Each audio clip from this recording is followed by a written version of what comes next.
Polling ముగిసిన తరువాత కూటమి నేతలు విదేశీ ప్రయాణం పెట్టుకున్నారు. టీడీపీ అధినేత చంద్రబాబు మే 19 నుంచి 28 దాకా అమెరికా టూర్లో ఉన్నారు అని ప్రచారంలో ఉంది.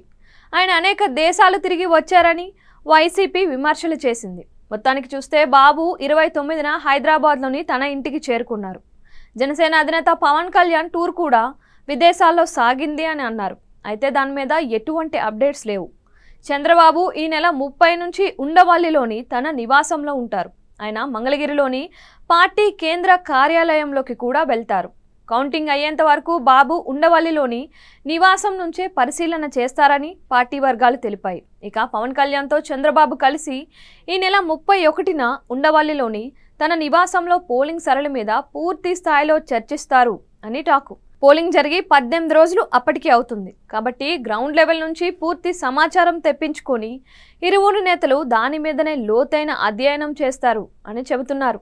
టీడీపీ కూటమి గెలిచి తీరుతుందని ఇప్పటికే పార్టీ నేతలకు చెప్పిన చంద్రబాబు జూన్ 4న ఫలితాల వరకు ఓపికగా ఉండాలని సూచించారు.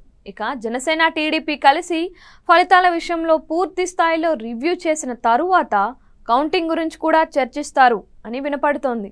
ఈ భేటీలో బీజేపీ రాష్ట్ర అధ్యక్షురాలు దగ్గుపాటి పురంధేశ్వరి కూడా పాలు పంచుకుంటారు అని అంటున్నారు.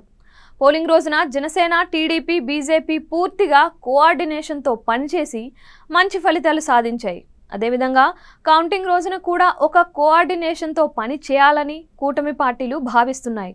ఎక్కడా ఏ చిన్న పొరపాటుకు కూడా ఆస్కారం ఇవ్వకుండా ప్రతి ఒక్క ఓటుని లెక్కించేలా చూడాలని కూడా ఈ భేటీలో నిర్ణయం తీసుకుంటారని తెలుస్తోంది. మొత్తం మీద చాలా కాలానికి పవన్ చంద్రబాబు భేటీ కాబోతున్నారు. ఈ భేటీ తరువాత ఇరువురు నేతలు ఏపీలో టీడీపీ కూటమి ఎన్ని సీట్లు గెలుస్తుంది అన్నది మీడియాకు చెబుతారా అన్న చర్చ కూడా సాగుతోంది. అయితే గెలుస్తామని మాత్రమే చెబుతారని, సీట్ల విషయంలో మ్యాటర్ రివీల్ చేయకుండా ఒక వ్యూహం ప్రకారమే ముందుకు సాగుతారు అని అంటున్నారు.